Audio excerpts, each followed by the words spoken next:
X-Men Origins was intended to be the first of a series of movies. Had this movie been successful, numerous spin-offs under the X-Men Origins moniker would have been greenlit. One actually did make it off the ground, but what was originally X-Men Origins Magneto eventually got reworked and turned into X-Men First Class. Let's go over some of the failings of this movie and see if we can diagnose the problem. Number 1, the dialogue was terrible. The dialogue, especially in the second scene, is so on the nose. After his son kills his father and runs away, his brother catches up to him. "I didn't mean it." "Yes, you did. He deserved it, and you gave it to him. We're brothers, Jimmy. You realize that?" No, stupid. I'm sure the fact that you're brothers has never occurred to this person in their entire life. There is some good dialogue in the film, though. "I'm good at what I do, but what I do isn't very nice." That's a good line. Unfortunately, it was stolen from the Wolverine comic books and not made up by the actual screenwriters. Now, this next one is a biggie, and anyone writing a comic book movie from an existing franchise needs to perk their ears up right now.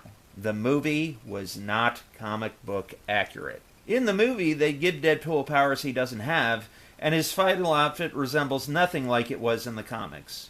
Also, Deadpool's nickname is the Merc with a Mouth, so what do? They take his ability to speak away. The number one attribute Deadpool is known for, and they positively neuter him. Not a smart move. Next, the opening montage shows Wolverine and Sabretooth fighting in the Civil War, World War I, World War II, and the Vietnam War. No, that's not a mistake. The comic book characters' powers give them an unusually long life. That part was great. Seeing them fight in these wars was fantastic. The only exception to this fact is the sequence took only 2 minutes of the entire film's runtime. The time spent in these wars is notable, but unfortunately, that's the most interesting part of the film. The rest is a boring slog where Wolverine avenges the death of some mutant whose name I can't even remember. That's how memorable that character was. Which brings me to my next point. The characters are bland mutants with uninteresting powers. Take the previously mentioned mutant.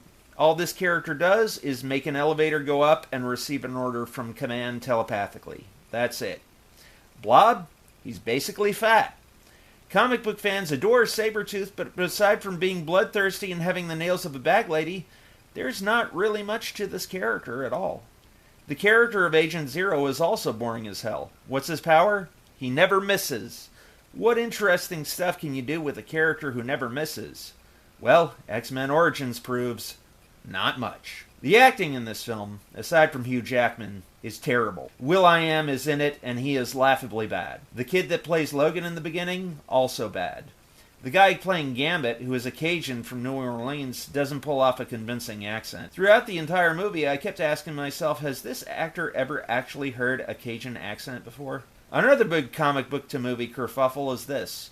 Don't sideline popular characters. This comes from a piece that I did in my upcoming Joker 2 review, but if you have major characters like Two-Face or Gambit, don't sit them on the bench. Cyclops, who is the leader of the soon-to-be-formed X-Men, is in about 3 or 4 scenes and never heard from again. Gambit had the chance to fight alongside Wolverine, but there was an obvious reason why he did not. Because the plot needed to happen. Gambit could have easily fought alongside Wolverine, but I have no idea why the writers didn't capitalize on this much-loved cast of characters. Emma Frost, the White Queen, was in it for about 3 whole scenes, along with Banshee, Quicksilver, and Winddancer. Those first 3 names are biggies in the X-Men universe, but with the exception of the first named example, the other 3 don't get so much as a line of dialogue. What a wasted opportunity! The rest of the problems in this film are just plain stupidity. The character who used to work for the government now works at a circus for some reason, making money from a game called Turn Off the Light Bulb. No, I am not kidding. A woman and her boyfriend turn the switch off and the light bulb is still on. Then the girl says, "That's easy," and takes out the plug. It's still on. Then the guy unscrews the light bulb, and it's still on. Any normal person would say that's a scam and demand their money back, but for some reason, they just walk off. Will.i.am's character can teleport, but for some reason he feels the need to take an elevator. Why? I don't know.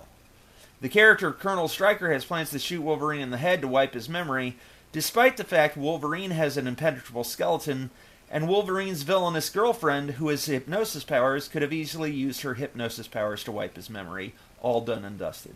This franchise failing is actually a sad thing to behold because I think there are many good X-Men characters that this franchise could have given a boost. All in all, I give this movie a D+. Good if you like bad movies, but otherwise, don't watch. My name's Randy Brown for Cameraman 2021 and the Mayor of Magic. If you like this video, please comment, like, and subscribe, and I will see you in the next one.